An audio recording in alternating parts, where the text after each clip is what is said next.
Bonjour à toutes et à tous, bienvenue. On commence tout de suite cette édition avec la météo en ce mardi. Avec cette mauvaise nouvelle, vous l'aurez remarqué, les averses sont de retour depuis ce matin partout dans la région. Le soleil arrive à percer par endroits, mais on est loin des belles éclaircies du week-end dernier. L'orage a même fait son entrée, notamment dans les terres. Le tout avec du vent d'ouest et des rafales jusqu'à 60 km à l'heure. Côté température, le temps se rafraîchit d'ailleurs en ce mardi. 10 à 11 degrés pour les maximales sur le littoral, de Boulogne à Dunkerque, le tout avec une petite remontée à 13 degrés, et cette fois c'est du côté de Saint-Omer. Plus d'informations sur votre météo, bien sûr, ce sera tout de suite après cette édition. Les titres, et on commence avec ces changements en France effectifs depuis le 1er avril, des modifications qui pour une fois semblent positives pour la population. Baisse des prix du gaz, encadrement du prix de certaines prothèses dentaires, revue à la hausse du RSA et de certaines allocations. On fait le point tout de suite avec Vincent Vieillard. Et c'est une nouvelle fois le gaz qui va être en tête de cette liste des modifications pour ce début du mois. Cette fois, les tarifs sont revus à la baisse, une baisse de 2,2% exactement pour les foyers qui se chauffent avec. Autre baisse, celle de certains tarifs de santé. Par exemple, pour les dents, certaines prothèses vont voir leur prix plafonner. Une couronne en zircone sur une dent visible ne pourra plus dépasser les 480 € par exemple. Un plafonnement qui a aussi des contreparties, par exemple des extractions de dents de lait vont désormais coûter plus cher passé ce 1er avril. Pour les personnes atteintes de cancer, certaines perruques vont être mieux voire totalement remboursées à partir de ce mardi. À noter que seules les perruques de classe 1 qui sont donc faites en fibres synthétiques vont être intégralement remboursées. On parle cette fois-ci maintenant de plusieurs hausses et on commence avec celle des prestations familiales, d'invalidité ou des rentes d'accident du travail, une hausse de 0,3% qui est un peu en deçà de celle qui avait été annoncée l'année dernière. Le RSA, lui, progresse aussi légèrement avec près de 9 € de plus par mois pour dépasser la barre des 559 € mensuels. À noter aussi que ce 1er avril, c'est aussi la fin de la trêve hivernale pour les expulsions locatives. On revient sur le Brexit et ses conséquences dans le Calaisis. Il n'y a toujours pas d'accord en vue pour le Parlement britannique. À 10 jours de la nouvelle date du Brexit, les députés ont de nouveau rejeté hier soir les 4 propositions qui leur ont été formulées.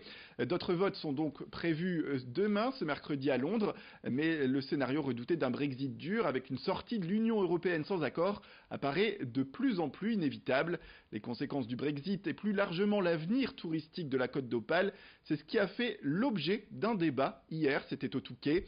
Une centaine de professionnels et de particuliers étaient présentes pour écouter le directeur général d'Atout France, Christian Mantet, et le président d'Office de tourisme de France, Christian Mourizard. Aujourd'hui, le tourisme est en pleine évolution et la région doit suivre le rythme tout en conservant son caractère. Certains professionnels s'interrogent sur la manière d'attirer les touristes désormais. Ils pointent d'ailleurs du doigt les prix pratiqués par certaines plateformes en ligne. À cela, la ville a promis de répondre en proposant une solution d'hébergement dans les prochains mois, mais sans en dire plus. Écoutez la maire du Touquet, Liliane Lucignol. Pour attirer les jeunes, il nous faut des logements saisonniers. Et pour cela, avec Daniel Fasquelle, nous avons réfléchi, et le conseil municipal, nous y avons réfléchi. Il y a des emplacements qui peuvent être repérés, il y en a d'autres qui viennent d'être repérés, et je crois là, je ne peux pas en dire plus tout de suite, mais je pense que pour l'année prochaine, nous serons à même d'accueillir des jeunes qui viendront avec des loyers très modérés, avec une ouverture aussi peut-être avec le lycée hôtelier. Pour découvrir les belles plages du Nord, il existe un moyen original, il s'agit du sidecar.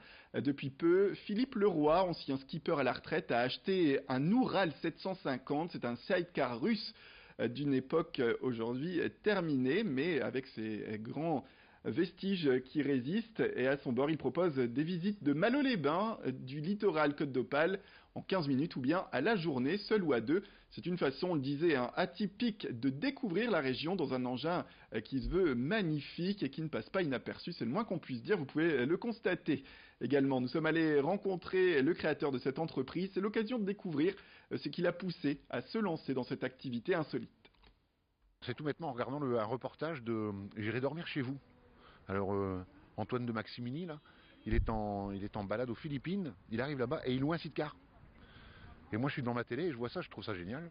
Et 2-3 jours après, je vais surfer sur internet et je me rends compte qu'ils font ça à Paris, à Bordeaux et à Honfleur sur des sidecars rurales. Et donc du coup, ben allez, c'est parti quoi. J'ai trouvé ça à Perpignan, je suis allé le chercher et aujourd'hui je démarre mon activité. L'année passée on a eu une belle saison, si on a une belle saison cette année, eh ben, il y a de quoi prendre du passager quoi. Voilà, j'ai 2 places à bord, un dans le panier et un derrière moi et voilà, il y a des belles balades en perspective. Voilà pour cette activité également touristique sur la côte d'Opale.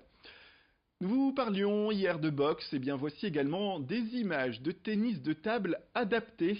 Ce samedi, les 3e rencontres régionales Hauts-de-France se sont tenues dans la région avec plus de 200 participants venus tenter de se qualifier pour les championnats nationaux. La particularité de ces joueurs est d'être atteints de déficience mentale. Ils pratiquent donc le handisport.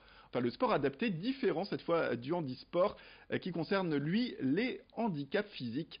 Dans tous les cas, c'est l'occasion de s'épanouir en pratiquant une activité, en étant égaux d'ailleurs face à face, comme n'importe quel autre sportif. Certains jouent même d'ailleurs face à des personnes n'ayant pas de handicap. Reportage tout de suite avec cette interview menée par Rémi Desremaux. L'objectif, c'est de faire prendre conscience à tout un chacun, notamment aux familles qui ont un enfant déficient ou un jeune adulte déficient, qu'il est possible de pratiquer un sport avec des entraîneurs, avec des possibilités de compétition, des possibilités donc de partage avec des non-déficients, et ainsi de faciliter l'insertion sociale. Il y a la culture, il y a le sport, et puis par ailleurs il y a l'aspect santé, qui est important, puisque les déficients, lorsqu'ils ne pratiquent pas l'activité physique, comme tout un chacun, se retrouvent après dans des problématiques de santé qui peuvent leur poser problème.